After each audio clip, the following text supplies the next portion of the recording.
Israel Iran സംഘർഷം രൂക്ഷമായി തുടരുന്നതിനിടെ പശ്ചിമേഷ്യയെ കൂടുതൽ ഭീതിയിലേക്ക് തള്ളിവിട്ടുകൊണ്ടാണ് അമേരിക്ക ഇറാനിലെ ആണവ കേന്ദ്രങ്ങൾക്കു നേരെ ബോംബിട്ടത്. ഇറാനെതിരെ സൈനിക നടപടി വേണമോ എന്ന കാര്യത്തിൽ രണ്ടാഴ്ചയ്ക്കുള്ളിൽ തീരുമാനമുണ്ടാകുമെന്ന് പറഞ്ഞുവെങ്കിലും വെറും 2 ദിവസത്തിനുള്ളിൽ തന്നെ അമേരിക്ക ആക്രമണം നടത്തി.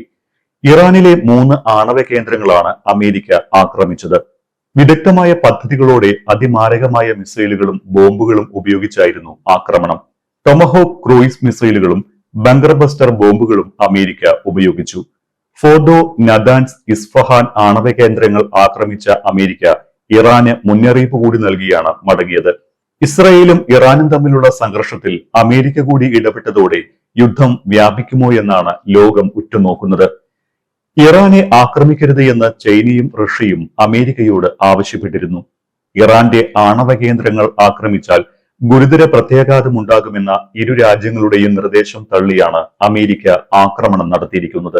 ഈ നീക്കം വലിയൊരു യുദ്ധത്തിലേക്ക് നയിക്കുമോ എന്നാണ് ഇനി കണ്ടറിയേണ്ടത്. അതേസമയം അമേരിക്ക ആക്രമിച്ച ഇറാനിലെ ഫോർഡോ, ഇസ്ഫഹാൻ, നദാൻസ് ആണവ നിലയങ്ങൾക്ക് പരിസര മേഖലകളിൽ റേഡിയേഷൻ വർധനവ് ഇല്ലെന്ന് അന്താരാഷ്ട്ര ആണവോർജ ഏജൻസി IAEA അറിയിച്ചു. നിലവിലെ സാഹചര്യം ഇതാണെന്നും കൂടുതൽ വിവരങ്ങൾ ലഭ്യമാകുന്ന മുറയ്ക്ക് അറിയിക്കുമെന്നുമാണ് IAEA വ്യക്തമാക്കിയിരിക്കുന്നത്. എന്നാൽ അമേരിക്ക ആക്രമിക്കുന്നതിന് മുൻപ് തന്നെ ആണവ കേന്ദ്രങ്ങൾ ഒഴിപ്പിച്ചിരുന്നുവെന്ന അവകാശവാദവുമായി ഇറാൻ രംഗത്തെത്തി. ആണവ കേന്ദ്രങ്ങളിലെ ഭൂഗർഭ അറകൾക്ക് കാര്യമായ തകരാറുകൾ ഉണ്ടായിട്ടില്ല എന്ന് ഇറാൻ MP മനാൻ റൈസി വ്യക്തമാക്കിയിട്ടുണ്ട്. ഫോർഡോയിലെ ആണവ കേന്ദ്രത്തിന് കാര്യമായ തകരാർ ഉണ്ടായിട്ടില്ല. ചെറിയ കേടുപാടുകൾ മാത്രമാണ് ആണവ കേന്ദ്രത്തിന് സംഭവിച്ചത്.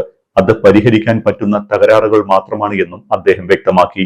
ഫോർഡോ ആണവ നിലയത്തിൽ അമേരിക്കൻ സൈന്യം ഇന്ന് പുലർച്ചെ നടത്തിയ ആക്രമണത്തിന് ഉപയോഗിച്ചത് വൻ നശീകരണ ശേഷിയുള്ള GBU-57 ബങ്കർ ബസ്റ്റർ ബോംബാണെന്നാണ് റിപ്പോർട്ടുകൾ. ഭൂമിക്കടിയിലേക്ക് ആഴ്ന്നിറങ്ങി സ്ഫോടനം നടത്തി ഭൂഗർഭ അറകൾ വരെ തകർക്കാൻ ശേഷിയുള്ളതാണ് GBU-57 bunker buster bomb. Tehran തെക്ക് ഭാഗത്തായി മലനിരകൾക്കിടയിലാണ് ഫോർദോ ആണവ നിലയത്തിന്റെ സ്ഥാനം. ഇവിടെ പുറത്തു കാണുന്നതിനേക്കാൾ വലിയ അറകൾ ഭൂമിക്കടിയിൽ ഉണ്ടെന്നാണ് പറയപ്പെടുന്നത്.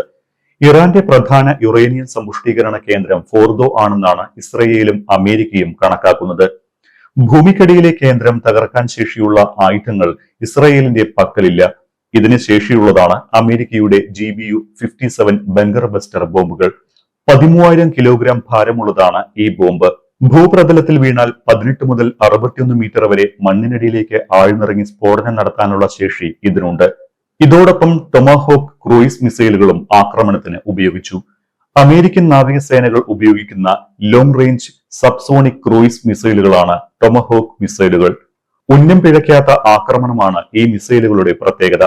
കപ്പലുകളിൽ നിന്നും അന്തർവാഹിനികളിൽ നിന്നും ഈ മിസൈലുകൾ പ്രയോഗിക്കാനാകും. താഴ്ന്നു പറക്കാൻ സാധിക്കുന്നതും നൂതന സംവിധാനങ്ങൾ ഉള്ളതുമായ മിസൈലുകൾക്ക് സങ്കീർണമായ ഭൂപ്രദേശങ്ങളിൽ കടന്നുകയറി ശത്രുക്കളുടെ വ്യോമ പ്രതിരോധത്തെ തകർക്കാനാകും. 1970കളിൽ ശീതയുദ്ധ കാലഘട്ടത്തിലാണ് ഈ മിസൈലുകൾ ആദ്യമായി ഉപയോഗിക്കുന്നത്. ഏകദേശം 5.6 മീറ്റർ നീളവും 1600 കിലോഗ്രാം ഭാരവും ഉണ്ടാകും. മണിക്കൂറിൽ 880 കിലോമീറ്റർ വേഗതയിൽ മിസൈലുകൾക്ക് സഞ്ചരിക്കാനാകും. 1600 കിലോമീറ്റർ ദൂരമാണ് ആക്രമണ പരിധി. മാത്രമല്ല റഡാർ സംവിധാനങ്ങളുടെ കണ്ണിൽപ്പെടാതെ എതിർപാളയത്തെ തകർക്കാനും ഇതിനാകും. അതിനിടെ ഇറാന്റെ ആണവ കേന്ദ്രങ്ങളിൽ അമേരിക്ക ആക്രമണം നടത്തിയതിന് പിന്നാലെ ഇസ്രയേലിൽ കനത്ത ജാഗ്രത തുടരുമ്പോൾ ഇറാന്റെ തിരിച്ചടിയുമുണ്ടായി. ഇസ്രയേലിലെ ടെൽ അവീവ്, ജെറുസലേം, ഹൈഫ അടക്കം 10 സുപ്രധാന മേഖലകളിൽ ഇറാൻ മിസൈലുകൾ പതിച്ചുവെന്നാണ് റിപ്പോർട്ട്. ഇസ്രയേലിലെ വിവിധയിടങ്ങളിൽ സ്ഫോടന ശബ്ദം കേട്ടതായി റിപ്പോർട്ടുകളുണ്ട്. പ്രദേശങ്ങളിൽ സൈറൺ മുഴങ്ങിയിട്ടുണ്ട്. ഇറാൻ മിസൈൽ ആക്രമണം നടത്തിയതായും ആക്രമണം പ്രതിരോധിക്കാനും ഭീഷണി ഇല്ലാതാക്കാനുമുള്ള നടപടികൾ സ്വീകരിച്ചു വരുന്നതായും ഇസ്രായേൽ സേന അറിയിച്ചിട്ടുണ്ട്. 30ഓളം മിസൈലുകൾ ഉപയോഗിച്ചാണ് ഇറാൻ ആക്രമണം നടത്തിയത് എന്ന് ഇസ്രായേൽ മാധ്യമങ്ങൾ റിപ്പോർട്ട് ചെയ്യുന്നു. ജനങ്ങൾക്ക് ജാഗ്രതാ നിർദ്ദേശവും നൽകിയിട്ടുണ്ട്. ഇറാനെതിരെ അമേരിക്ക നടത്തിയ ആക്രമണത്തിന് ചുട്ട മറുപടി നൽകണമെന്ന് ഇറാൻ പരമോന്നത നേതാവ് ആയത്തുള്ള അലി ഖമേനിയുടെ പ്രതിനിധി ഹുസൈൻ ഷിരിയത്മദാരി പറഞ്ഞിട്ടുണ്ട്. അമേരിക്കയോടൊപ്പം സഖ്യകക്ഷികളെ കൂടി ബാധിക്കുന്ന തരത്തിലുള്ള തിരിച്ചടിക്കാണ് ഹുസൈന്റെ ആഹ്വാനം. പേർഷ്യൻ ഭാഷയിൽ ടെഹ്റാനിൽ നിന്നും പ്രസിദ്ധീകരിക്കുന്ന കൈഹാൻ പത്രത്തിലാണ് ഹുസൈന്റെ പ്രതികരണം വന്നത്. കൈഹാന്റെ മാനേജിംഗ് എഡിറ്ററായ ഹുസൈൻ ഖമനിയുടെ അടുത്ത അനുയായിയായാണ് അറിയപ്പെടുന്നത്. ബഹ്റൈനിലെ US നാവികസേനയുടെ കപ്പലുകൾക്ക് നേരെ ആക്രമണം നടത്താനും ഹോർമുസ് കടലിടുക്ക് അടയ്ക്കാനുമാണ് ഹുസൈൻ നിർദ്ദേശിക്കുന്നത്. ലോകത്തിലെ തന്നെ തന്ത്രപ്രധാനമായ ഊർജ ഇടനാഴി എന്ന് വിശേഷണമുള്ളതാണ് ഹോർമുസ് കടലിടുക്ക്. നിലവിൽ നടക്കുന്ന യുദ്ധത്തിന്റെ ഗതി മാറിയതോടെ ഹോർമുസ് കടലിടുക്ക് അടച്ചിടാനുള്ള നീക്കത്തിലാണ് ഇറാൻ എന്നാണ് റിപ്പോർട്ടുകൾ സൂചിപ്പിക്കുന്നത്. അങ്ങനെയെങ്കിൽ അത് ലോകത്തെ ഒന്നടങ്കം ബാധിച്ചേക്കും. ഹോർമുസ് വഴി എണ്ണക്കപ്പലുകൾ യൂറോപ്പിലേക്ക് കടക്കാൻ ഇറാൻ സമ്മതിക്കില്ല എന്നാണ് വിവരം. അങ്ങനെയാണെങ്കിൽ ഊർജ മേഖലയിൽ പിന്നീട് നിത്യജീവിതത്തിൽ പോലും ദൂരവ്യാപകമായ ഗുരുതര പ്രത്യാഘാതങ്ങളാണ് ഉണ്ടാകാൻ പോകുക. ഏതാണ്ട് 50 വലിയ എണ്ണ ടാങ്കറുകൾ ഹോർമൂസിലൂടെ കടക്കാൻ ശ്രമിക്കുന്നതായാണ് ഏറ്റവും പുതിയ റിപ്പോർട്ട്. സുപ്രധാന ജലപാത ഏത് നിമിഷവും അടച്ചേക്കുമെന്ന് ഓയിൽ വ്യവസായ മേഖല കണക്കുകൂട്ടുന്നുണ്ട്. ആ ഭയം യാഥാർത്ഥ്യമായാൽ എണ്ണവില വൻതോതിൽ കുതിച്ചുയരാനും സാധ്യതയുണ്ട്. അരനൂറ്റാണ്ടിലേറെയായി ലോകത്തിലെ ഏറ്റവും പ്രധാനപ്പെട്ട ഊർജ ഇടനാഴിയായി പ്രവർത്തിക്കുന്ന ഇടമാണ് ഹോർമൂസ് കടലിടുക്ക്. പേർഷ്യൻ ഗൾഫിനെ ഗൾഫ് ഓഫ് ഒമാൻ, അറബിക്കടൽ എന്നിവയുമായി ബന്ധിപ്പിക്കുന്ന ഇടുങ്ങിയ ജലപാതയാണ് ഇത്. 21 നോട്ടിക്കൽ മൈലാണ് വീതി. ലോകത്തിലെ ഏറ്റവും ഊർജ സമ്പന്നമായ ചില രാജ്യങ്ങളിൽ നിന്നുള്ള എണ്ണ വാതക കയറ്റുമതിയുടെ പ്രധാന ഗതാഗത മാർഗം കൂടിയാണ് Hormuz. Saudi Arabia, Iraq, Kuwait, Iran, UAE തുടങ്ങിയ രാജ്യങ്ങളെല്ലാം അവരുടെ അസംസ്കൃത എണ്ണ ആഗോള വിപണിയിലെത്തിക്കാൻ ആശ്രയിക്കുന്നത് ഈ കടലിടുക്കിനെയാണ്. US എനർജി ഇൻഫർമേഷൻ അഡ്മിനിസ്ട്രേഷന്റെ കണക്കുകൾ പ്രകാരം ഓരോ ദിവസവും ഏകദേശം 20 മുതൽ 21 ദശലക്ഷം ബാരൽ എണ്ണയാണ് ഈ കടലിടുക്കിലൂടെ കടന്നുപോകുന്നത്. ഇത് ലോകത്തിലെ പ്രതിദിന ഉപഭോഗത്തിന്റെ ഏകദേശം 1/5. ഇവിടെയുണ്ടാകുന്ന ഏതൊരു തടസ്സവും പശ്ചിമേഷ്യയെ മാത്രമല്ല ലോകമെമ്പാടുമുള്ള ഊർജ വിപണികളെ പിടിച്ചു കുലുക്കും.